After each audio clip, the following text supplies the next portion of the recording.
kilio changu ni kwako Tanzania, ambaye umesifika kwamba wewe ni kisiwa cha amani. Kilio changu ni kwako Tanzania, ambaye wamekusifu na kukuimbia nyimbo nyingi sana ya kwamba Tanzania ni nchi ya amani.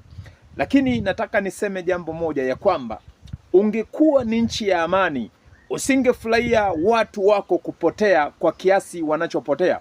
Ungekuwa ni nchi ya amani, usingefurahishwa na watu wako kuumizwa, watu wako kuuawa, watu wako kuteswa kwa namna wanayoteswa. Nitakusomea Biblia takatifu katika kitabu cha Mithali, ule mstari Mithali 1 na ule mstari wa 19 wa 19. Biblia inasema, ndivyo zilivyo njia za kila mwenye tamaa ya mali, huondoa uhai wao walionayo. Yaani njia hii, ndivyo zilivyo njia za kila mwenye tamaa ya mali, huondoa uhai wao walionayo. Yaani kazi ya wenye tamaa ya mali, kazi yao ni kuondoa uhai wa mtu aliyonayo. Kwa nini nazungumza hivi? Ni kwamba Watanzania wengi wanaopotea, watu wengi wanaopotea na kupotea kusikojulikana, na mazingira mengi, kupigwa, kuteswa, kunyanyaswa kwa namna yoyote. Sababu kubwa na chanzo kikubwa ni watu wenye tamaa ya mali, ni watu wenye tamaa ya vitu vya ulimwengu huu, ni watu ambao wao wanapenda wangeendelea kubaki kwenye madaraka. Hivyo ninakwambia mtu wa Mungu unayenisikia, ya kwamba wewe ambaye unapiga kelele na kusema kwamba ni nchi ya amani, ni nchi ambayo haina shida yoyote, haina tatizo lolote, nataka nikwambia kwamba kuna wakati utakuja upita kwenye tatizo, na watu uliokuwa unasema kwamba hawana tatizo, ni nchi ya amani, nao pia watasema kwamba ni nchi ya amani na haina tatizo.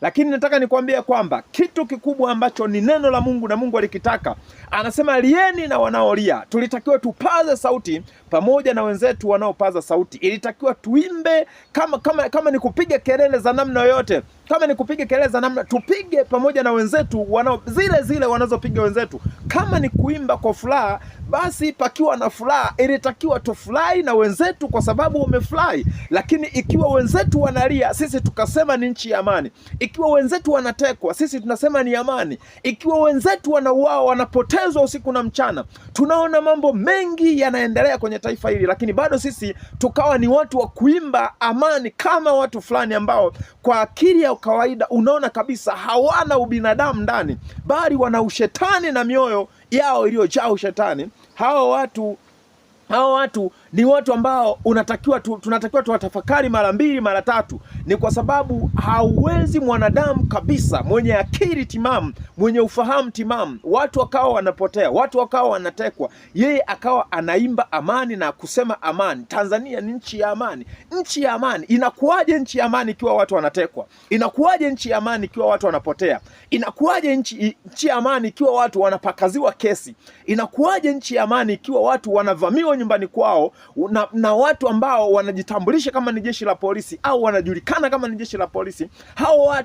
Hao watu wanaenda wanafanya maangamizi, wanafanya maasi, wanafanya mabaya, lakini bado tunaendelea kutaja na kusema ni nchi ya amani. Mtu wa Mungu, nasema aishivyo Bwana wa majeshi, aishivyo Bwana wa majeshi, lile unalolipanda ndilo utakalolipwa, kile unachokifanya ndicho utakacholipwa. Na ninakataa kabisa ya kwamba wimbo wa nchi ya amani uendelee kuimbwa, wimbo wa nchi ya amani. Mimi kama mtumishi wa Mungu na kama ni mtu wa Mungu ninasema haitawezekana, na si kweli kwamba tuko na amani. Si kweli kwamba kinachoendelea kwenye nchi yetu ni jambo la amani. Hapana, hatuwezi tukaita amani ikiwa watu wanapotea. Hatuwezi tukaita amani ikiwa watu wanaendelea kutekwa. Hatuwezi tukaita amani ikiwa watu wanaendelea kufanyiwa vitu vibaya kwenye nyumba zao. Watu wanavamiwa, watu wanatekwa, watu wanapotezwa. Wengine tunaona mchana kweupe wanafatwa kwenye magari, wanachukuliwa, kesho zinapatikana maiti. Utahitaji nchi ya amani?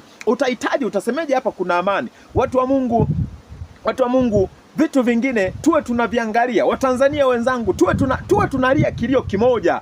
Enyi Watanzania, tuwe tunalia kilio kimoja, tuwe tunatoa sauti ya aina moja, tuwe tunasema, yani penye hapajatulia, penye hapana amani tu tunazungumza kama hapa mahali hapana amani, lakini si kwa unafiki walionao wa Tanzania, si kwa unafiki ambao wanao watu wengi, ya kwamba watu wenzao wanateswa, wenzao wanaumia, wenzao wanaumizwa, lakini wao wanakaa na kusema amani, amani, amani. Mwenzao au watu kadhaa wanapojitokeza na kupiga kelele na kupaza sauti kwamba hapana, mambo hapa hayajakaa sawa, basi kuna watu nakuta wanasema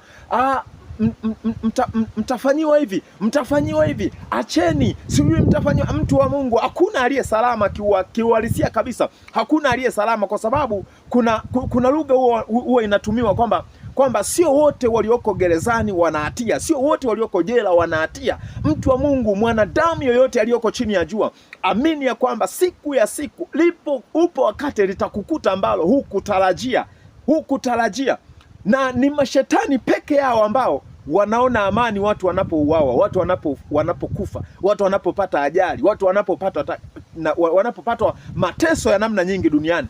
Mashetani peke yao ndio huwafurahia. Kwa sababu gani? Kwa sababu mashetani yananufaika na damu za watu, wananufaika na vifo vya watu. Kwa hiyo wote wanaoimba amani, wanaosema Tanzania ni nchi ya amani, wote ni mashetani, nao ni miongoni mwa waladamu, wanyonya damu katika taifa la Tanzania.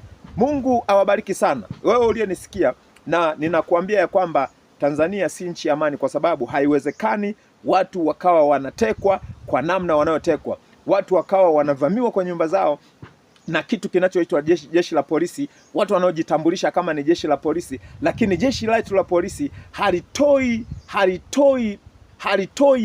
direction ya kwamba nini kinaendelea baada ya hao watu kutekwa. Unakuta inakuwa ni kimya, na inakuwa ni kimya jumla. Neema Yesu Kristo iwe pamoja nanyi. Mungu awabariki. Amen.